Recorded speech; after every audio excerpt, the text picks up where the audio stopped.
Bonjour à tous, bienvenue dans ce 51e épisode de mon challenge crypto. Aujourd'hui, je vous propose de parler de la blockchain Neo, et donc du token Neo, qui est d'origine chinoise, et on va aller voir ça tout de suite. Donc c'est une des premières blockchains chinoises, en tout cas dont j'ai pu entendre parler, et en plus, ils sont toujours en activité, alors qu'ils existent quand même depuis 2014. L'idée, c'est de créer du coup déjà une blockchain qui soit basée, qui soit d'origine chinoise. Donc on a les fonctionnalités classiques avec le développement des smart contracts, mais eux vont plus loin avec des fonctionnalités d'Oracle, un peu comme Chainlink, de stockage, comme Filecoin, et même des idées de solutions d'identité digitale. Donc ils vont faire beaucoup de choses, en tout cas ils travaillent sur beaucoup de choses, parce que ça existe depuis quand même un certain temps.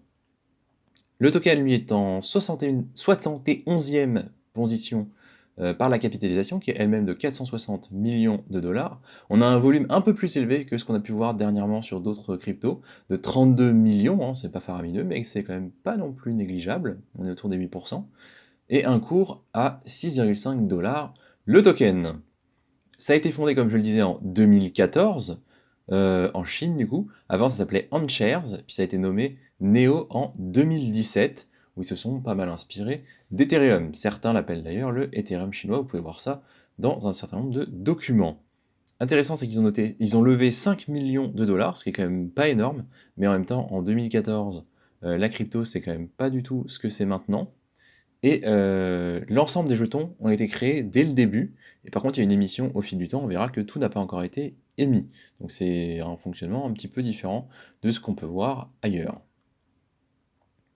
Au niveau de la technologie, on n'est pas sur un proof of stake exactement, parce qu'ils appellent ça le Delegated Byzantine Fault Tolerance, qu'on a pu voir comme mécanisme sur d'autres blockchains il y a un moment.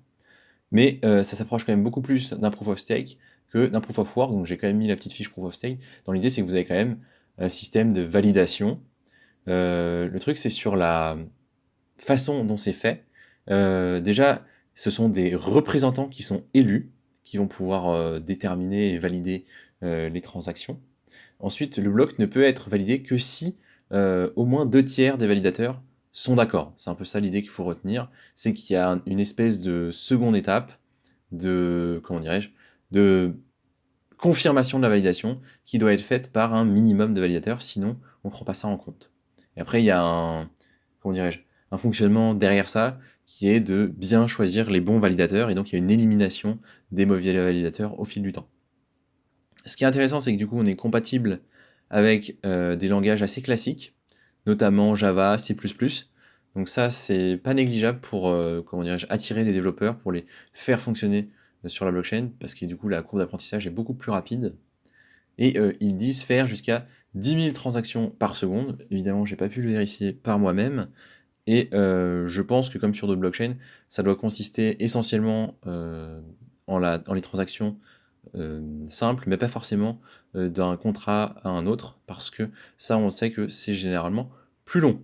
Mais là, je spécule, hein, j'ai pas l'information exacte. C'est juste que 10 000 transactions par seconde, au final, c'est pas quelque chose de forcément si accessible que ça.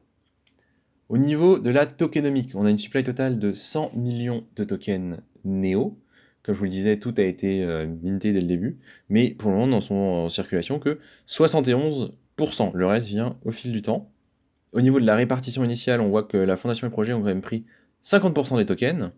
Et si ça évolue un petit peu, parce qu'évidemment il y a de la création, il y a de l'émission, etc., le conseil de gouvernance, donc les personnes élues, pardon, ont au moins 50% des tokens Néo. Donc c'est quand même centralisé, parce que le conseil de gouvernance, en fait, c'est 21 personnes. Alors même s'ils sont élus, et même s'ils sont réélus de façon plus ou moins régulière, à un moment donné, ce sont bien 21 personnes qui ont la moitié des tokens, c'est quand même pas négligeable. Et ça en fait quelque chose de plutôt centralisé. Donc en général, les blockchains optent pour ce genre de procédure, de process, pour aller plus vite, pour être plus efficace. Par contre, on perd un peu l'aspect décentralisé, et qui est quand même un peu l'essence des blockchains, en tout cas de l'idéologie crypto à mon avis. Donc d'ailleurs, en parlant de gouvernance, c'est essentiellement ce à quoi sert le token Neo, c'est un token de gouvernance. Il permet également d'ailleurs de faire du stacking, mais le stacking va seulement vous permettre de gagner un autre token qui s'appelle le NeoGaz, qui permet lui de payer les transactions. Donc on est sur une blockchain avec deux tokens différents. Le NeoGaz, il est créé en fait à mesure qu'en fait les transactions sont faites. Ils disent que 5 tokens sont créés à chaque fois qu'un bloc est validé. Sachant qu'il y a une répartition un peu particulière, il y en a 10% qui vont à tous les holders de tokens Neo classiques, il y en a 10% qui vont directement au comité, donc le fameux conseil des 21 personnes, et 80% aux ce qu'ils appellent les successful voters, donc les personnes qui ont, du coup, j'imagine, validé le bloc. Sachant que même là-dedans, c'est un peu réparti, il y a encore une hiérarchie, bon, ça sert à rien de trop rentrer dans les détails, mais on comprend qu'en fait, on va vers une répartition qui est un poil centralisée aussi au niveau de la rémunération des tokens. Au niveau des forces et des faiblesses du coup du projet, déjà ce qui est bien, c'est qu'ils ont travaillé avec les régulateurs et notamment le régulateur chinois. Je dis c'est bien dans le sens où ça devrait éviter un certain nombre de problématiques que rencontrent beaucoup d'autres projets, notamment avec la SEC. On pense à Ripple. L'autre point, c'est qu'ils vont proposer un oracle natif, de la capacité de stockage native. Donc si, et je dis bien si, ils arrivent à tout faire fonctionner de façon efficace, parce que si on a des blockchains qui sont spécialisées, c'est bien parce qu'il y a quand même déjà beaucoup de boulot à faire sur un seul point. Mais s'ils arrivent à gérer tout de front et à tout sortir, ça en fera une grosse blockchain, même si je pense qu'elle sera principalement centrée sur la Chine en fait, parce qu'ils ont déjà un marché énorme. L'autre point, c'est qu'ils sont soutenus par le gouvernement chinois et Alibaba, qui est l'énorme entreprise chinoise, c'est plus que le Amazon en Chine, c'est gigantesque. Donc ils ont potentiellement accès à leurs ressources, potentiellement peut-être des développeurs, un réseau, etc., etc. Donc ça, c'est très fort pour le développement, mais évidemment, ça a des pendants qui sont, par exemple, la centralisation. On a vu, il y a une gouvernance qui est déjà centralisée. On peut imaginer quand vous êtes soutenu par des grosses entités, elles veulent avoir un impact dans votre façon de fonctionner. Et ce n'est pas gratuit, en fait, tous les services qui sont fournis. Donc, il faut quand même réfléchir à ces choses-là. Est-ce que c'est le genre de projet qui fonctionne bien avec l'idéologie blockchain? On peut se poser la question, en tout cas avec l'idéologie crypto. Moi, je pense qu'on va peut-être un peu plus vers une blockchain, pas d'entreprise, mais d'État, ce genre de choses, potentiellement. C'est des choses qui vont arriver. Maintenant, on n'a pas encore parlé de MNBC chinoise, donc à voir. La diversification des activités, comme je l'ai dit, hein, ils proposent beaucoup de choses, mais ça pose la question du est-ce qu'on est capable d'être vraiment très fort dans tous les domaines? Ça, je sais pas. Bon, ça c'est eux qui voient. Moi, à mon sens, c'est peut-être plus simple de se concentrer sur une activité en particulier. Moi, j'aurais tendance à préférer ce genre de projet. Euh, Globalement, il n'y a pas trop de hype, hein. Moi, Neo, avant d'avoir fait ma recherche là, parce qu'elle était dans le top 100, j'en avais jamais entendu parler en fait. Donc c'est quand même un point, quand on est investisseur, on préfère les projets qui ont un potentiel de remonter, parce qu'on verra, c'est quand même un projet ancien. Je me pose vraiment la question de la gestion de la confidentialité, parce que théoriquement, la blockchain permet hein, d'être pseudonyme. Je me demande comment le gouvernement chinois est impliqué là-dedans, comment ça se passe. Évidemment, j'ai pas d'infos, mais c'est une question qui, à mon sens, se pose. Et le dernier point, c'est tout ce qui est accès à l'international. Je ne sais pas trop ce qu'ils comptent faire. En tout cas, j'ai pas vu de développement dans ce sens-là. Ils n'ont pas forcément besoin de le faire dans le sens où ils ont un énorme marché, hein. La Chine, c'est plus d'1,5 milliard d'individus. Donc, ils peuvent se contenter largement de ça et devenir énormes juste comme ça. Et peut-être après penser à un petit développement international au fil du temps. C'est pas impossible. Point quand même positif, ils ont pas mal d'applis. Si on va sur leur site, il me semble en avoir vu 300.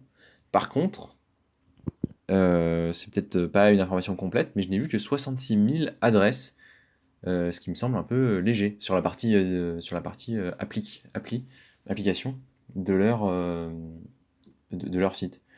Donc voilà, le niveau global de ce que je voulais dire sur Neo. On va aller voir graphiquement à quoi ça ressemble, si juste graphiquement c'est intéressant de faire quelque chose. Et vous pouvez le voir tout de suite, mon avis, c'est que non, parce que on est sur une tendance qui est décroissante, en baisse. On a des plus hauts ici qui ont été atteints en janvier 2018 et qui n'ont jamais été atteints à nouveau. On voit qu'en 2021, eh bien, le plus haut était plus bas. On est vraiment bien remonté, hein. Honnêtement, je pense que là, les gens qui étaient là, ils s'attendaient pas à un truc aussi fou parce que on a fait, je crois, presque un fois 20. Ça, on est à 2200% par rapport au plus bas de mars 2020. Mais quand même. Donc ce fameux plus bas de mars 2020 qui est autour des 4 dollars, vous voyez qu'on en est encore un peu loin parce qu'on est à 6,5, même si on a beaucoup baissé. S'il y avait investissement à faire, je pense qu'on pourrait gentiment attendre de retomber là, hein, parce que la tendance est baissière depuis 2018, mais surtout depuis là, mai 2021. Je dis quoi. Bon, il se passe des choses, hein, il y a des périodes de forte volatilité, je pense que là on fait des x2 facilement, ouais, ça, 2,5. Donc il y a des gros moments de rehausse, mais globalement, on est sur une blockchain qui a tendance à baisser. Et autant pour le bear market, ce serait pas ce que je juge comme étant un projet suffisamment solide pour le hold. Et si je cherchais de la volatilité positive pour faire des profits à court terme, ce serait pas non plus ce que je choisirais, parce que je trouve que justement, il n'y a pas beaucoup de mouvements et que des projets récents ont plus de potentiel dans ce sens-là. Donc, je ne vois pas vraiment de raison, à titre personnel, pour le moment en tout cas, d'investir dessus. Au niveau des indicateurs, rapidement, on voit que le RSI n'est jamais passé en dessous de 30, vraiment jamais. Donc jamais de survente, ce qui est quand même un point qui est notable. Suffira pas à me convaincre, mais c'est déjà pas si mal. Au niveau des volumes, on voit que c'est plutôt stable en fait. Depuis septembre 2021, c'est plutôt stable. Bon, les dernières semaines ont été vraiment plus basses, les 3 dernières semaines, mais globalement, on est sur un truc qui est plutôt stable. Ça, c'est assez intéressant à noter aussi. Et enfin, les moyennes mobiles. On va aller voir ça en daily pour être un peu plus raccord, hein, surtout avec la moyenne 200. Et donc, on voit que la moyenne 200 jours, tout ça est très proche. La moyenne 200 jours est en dessous des 10 dollars. Donc, ce serait le potentiel indicateur d'une convergence qui pourrait faire remonter le cours. À titre personnel, je trouve que ce n'est pas suffisant. Il me faut plus pour me confirmer, pour me conforter dans cette idée-là. Et voilà, éventuellement, quand les moyennes mobiles vont être plus basses, surtout celles à 200, bon, bah, on pourra peut-être anticiper une rehausse, en tout cas d'un point de vue technique, graphique. Je suis pas très très bullish sur le projet. À titre personnel, je ne compte pas en acquérir pour le moment. Voilà, c'est tout ce que je voulais vous dire sur Neo. Merci de m'avoir écouté et je vous dis à la prochaine.